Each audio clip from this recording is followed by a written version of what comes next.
الحمد لله رب العالمين.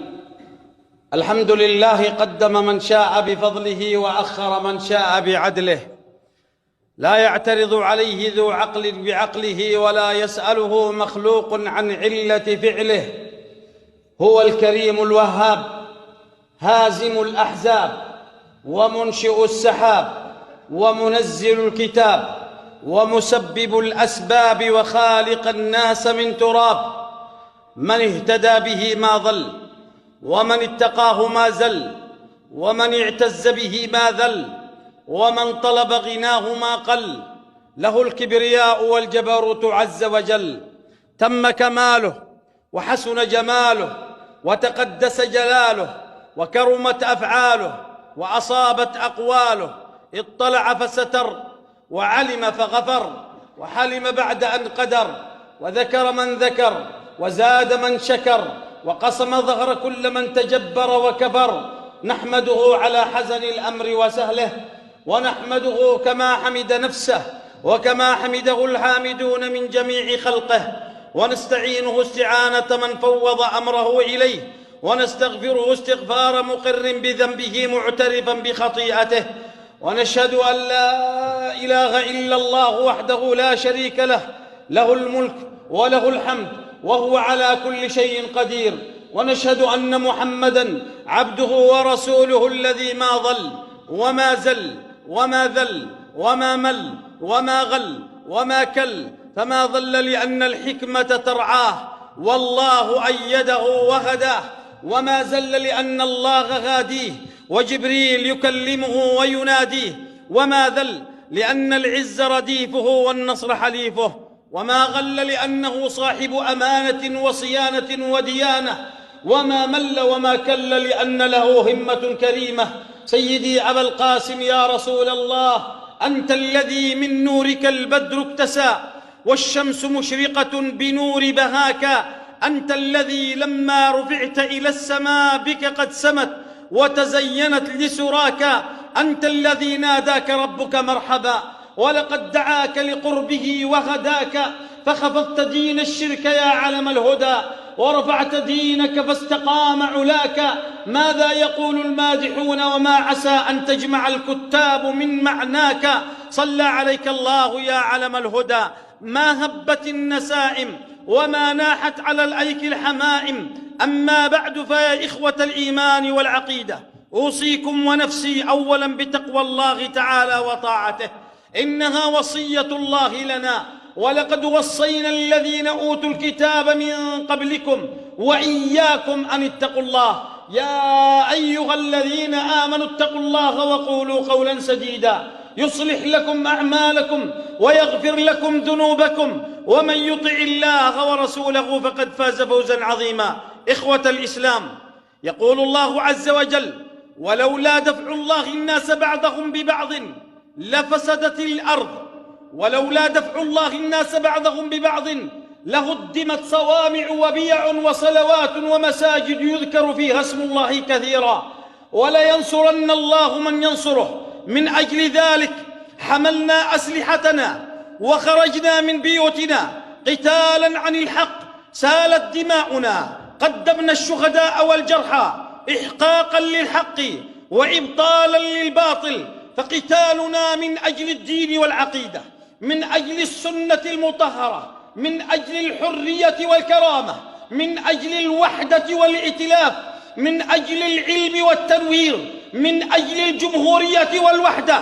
وهذا هو طريقنا، طريق الأنبياء التي تعب فيها آدم وناح لأجلها نوح، ورمي في النار إبراهيم، وأفجع للذبح إسماعيل، ونشر بالمنشار زكريا، وذبح السيد الحصور يحيى، وقاس الضر أيوب، وزاد بكاء داود، وعالج الأذى محمد صلى الله عليه وسلم. وطريق أعدائنا من الحوثيين هو طريق الجهل والهوان، يقاتلون من أجل أن يصبح الباطل حقا، والكرامة حولوها إلى هوان، فقد بدلوا للشعب بدل الحرية العبودية، وبدل العزة المذلة، وبدل المساواة العنصرية، وبدل العلم الجهل والتغرير، وبدل كتب العلم الملازم والطلاسم، وبدل العلماء السحرة والمشعوذين، وبدل القادة الأخيار المشرفين الأشرار.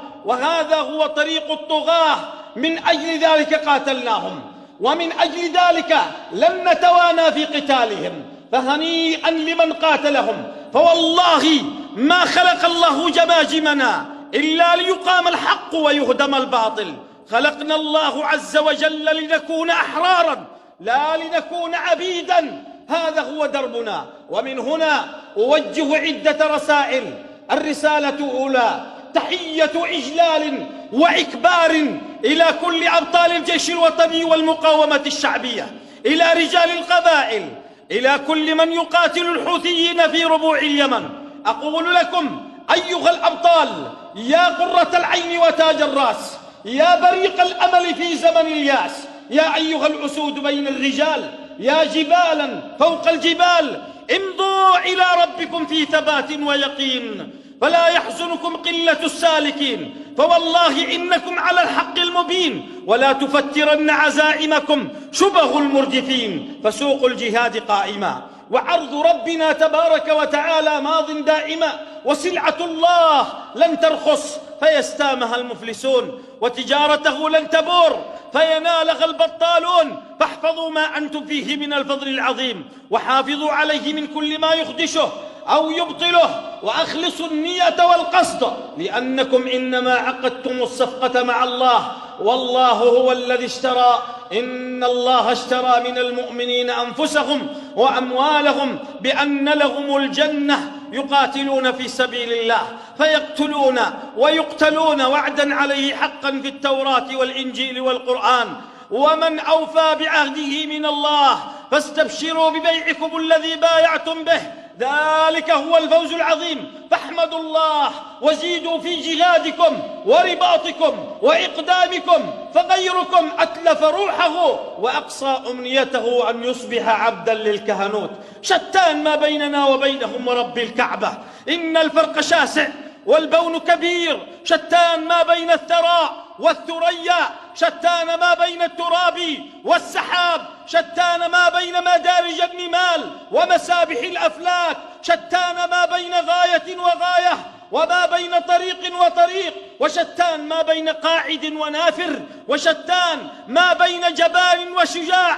الله الله، الإقدام الإقدام، الهجوم الهجوم، القتال القتال.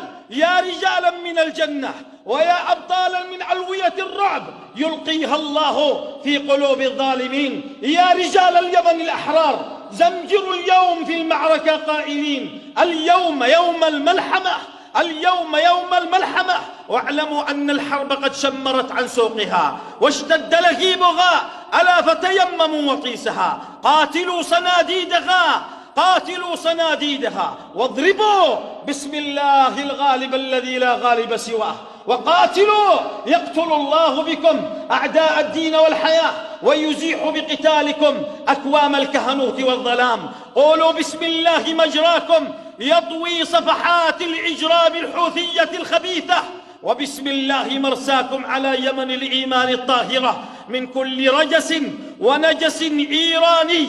أيها الأبطال، أيها الرجال، توثبوا على قمم الجبال، واثبتوا على بطون الأودية وعلى الصحاري والرمال، ولكم من في السماء، واصمدوا ولكم من في السماء، واثبتوا ولكم من في السماء، دافعوا عن الأعراض ولكم من في السماء، احموا المستضعفين ولكم من في السماء، وانتصروا للمظلومين ولكم من في السماء. وإن تآمر عليكم الكل وخذلكم الجميع وكادكم الداخل والخارج، فأعرض عنهم وتوكل على الله، وكفى بالله وكيلا. وتذكروا قول الله: إن ينصركم الله فلا غالب لكم، وإن يخذلكم فمن ذا الذي ينصركم من بعده.